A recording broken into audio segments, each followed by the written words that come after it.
এরপরে আমরা 2 নম্বর ডো লাইনে যাব, সেটা অনেক আলাদা। আপনারা সেখানে আসল বন্য প্রকৃতি দেখতে পাবেন। কিন্তু তার আগে চলুন এখানে থাকা শেষ দুটি অবিশ্বাস্য ফরমেশনের প্রথমটি দেখে নেই। এটিও একটি স্টালাগমাইট, কিন্তু এটি ভিন্ন ধরনের।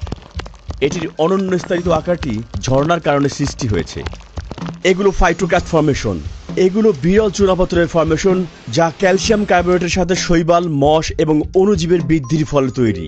যেহেতু জৈবিক এবং ভৌতিক উভয় প্রক্রিয়ায় এগুলো গঠন করে, তাই এগুলোকে মনে হয় আংশিক জীবিত এবং আংশিকভাবে মৃত। এখানে আপনারা দেখতে পাবেন ফাইটোক্রাস্ট গঠনগুলো সূর্যের দিকে বেড়ে উঠেছে, যেন গুহা থেকে একটি হাত বাড়ানো হয়েছে। অন্ধকারে 1 কিলোমিটার উপর নিচ উঠতে উঠতে অবশেষে আমরা গন্তব্যে পৌঁছেছি। এটি দ্বিতীয় ডোলাইন, যা প্রথমটির তুলনায় অনেক বড়। এটা অবিশ্বাস্য সুন্দর। হঠাৎ করে যেন আমরা গুহার ভিতরে একটি বনের মধ্যে চলে এসেছি। এখানে দেখুন কত ঘন।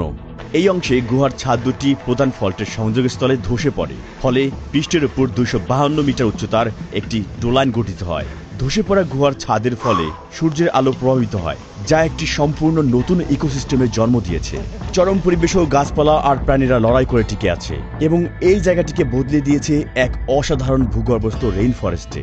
আমরা যতই আলোর দিকে এগিয়ে যাচ্ছি, ক্রমাগত ততই বেশি উচ্চতার গাছ দেখতে পাচ্ছি। এখানকার মাটি এটিকে রেইন ফরেস্টে পরিণত করার জন্য আদর্শ উপাদান। এখানকার মাটির একটি বড় অংশ বাদুড়ের বিষ্ঠা দ্বারা গঠিত। এটি মিলিয়ন মিলিয়ন বছর ধরে জমেছে এবং অত্যন্ত উর্বর। এখানকার মাটি গভীর এবং ছোট ছোট গর্তে ভর্তি। প্রতিটি গর্তে একটি করে পোকা রয়েছে। পোকাগুলো এসব গর্তে শিকার ধরার জন্য ফাঁদ তৈরি করেছে। এই জঙ্গলটি বিশাল। জীববিজ্ঞানীরা এই অঞ্চলে 200-টির অধিক গাছের প্রজাতি এবং প্রায় 60-টিরও অধিক প্রাণী খুঁজে পেয়েছেন। গাছে কিছু বানর রয়েছে। এটি হয়তো একমাত্র গুহা যেখানে বানর বাস করে। সাধারণত প্রাইমেটগুলো তাদের আবাসস্থল হিসেবে গাছকে পছন্দ করে, এবং গুহার পরিবেশ তাদের জন্য উপযুক্ত নয়। তবে এই অসাধারণ গুহাটি কিছু প্রজাতির জন্য নতুন বাসস্থান হিসেবে পরিণত হয়েছে। আমরা একটা সেন্টিপিড দেখতে পেলাম। এছাড়া এই বনে সাপও বাস করে। সত্যি এই বনের শব্দগুলো প্রশান্তিদায়ক।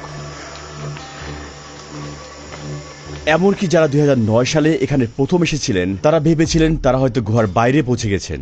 মনে রাখবেন, আমরা এখনো গুহার মধ্যে আছি। এটি নিজস্ব রেইন ফরেস্ট রয়েছে। উপর থেকে আসা সূর্যালোকের দিকে পৌঁছানোর জন্য সব গাছগুলো সরু কিন্তু লম্বা হয়ে ওঠে। এই কারণে গাছগুলো সাধারণত সরু হয়ে থাকে, কিন্তু তাদের প্রস্থের তুলনায় খুবই লম্বা। কিছু গাছ 40 থেকে 50 মিটার পর্যন্ত উচ্চতায় পৌঁছায়, কারণ গাছগুলো তাদের উচ্চতা বাড়িয়ে সর্বোচ্চ সূর্যালোক শোষণের চেষ্টা করে। এটি একটি শামুকের অবশিষ্টাংশ। বানর এই শামুকগুলো ধরার পর পাথরের সাহায্যে ভাঙে, তারপরে খেয়ে ফেলে।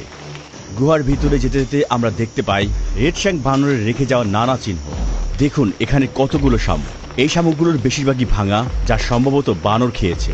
আমরা গুহার এতটাই ভিতরে আছি যে প্রায় ভুলে গিয়েছি আমরা গুহার ভিতরে আছি। এখানেই আজ রাতে আমরা ক্যাম্প করব। গুহায় আজ আমাদের চতুর্থ এবং শেষ দিন, আর আজ আমরা একটি কাদাযুক্ত পথ অতিক্রম করে ভিয়েতনামের সেই গ্রেট ওয়ালে পৌঁছাবো। এখানে স্টালাগমাইটগুলো বেশ আকর্ষণীয় দেখাচ্ছে, মনে হচ্ছে কোনো ভাস্কর্যের কাজ।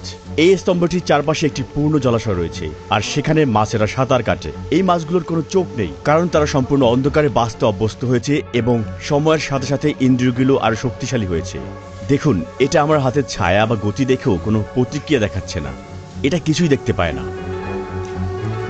মাছের মতো এই পোকাগুলো সম্পূর্ণ অন্ধ। এটা আমাকে দেখতে পাচ্ছে না।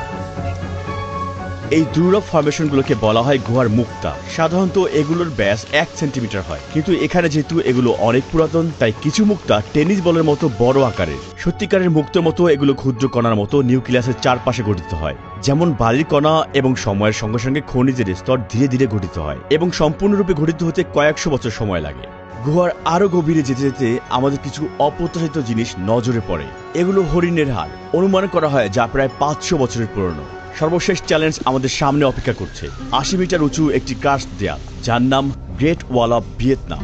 আর সেখানে পৌঁছানোর জন্য আমাদের 600 মিটার দীর্ঘ প্যাসচেন্ডেল প্যাসেজও পার হতে হবে। প্যাসেজটি সম্পূর্ণ পানিতে পূর্ণ এবং মনোমুগ্ধকর জেড গ্রিন লেকে পরিণত হয়েছে।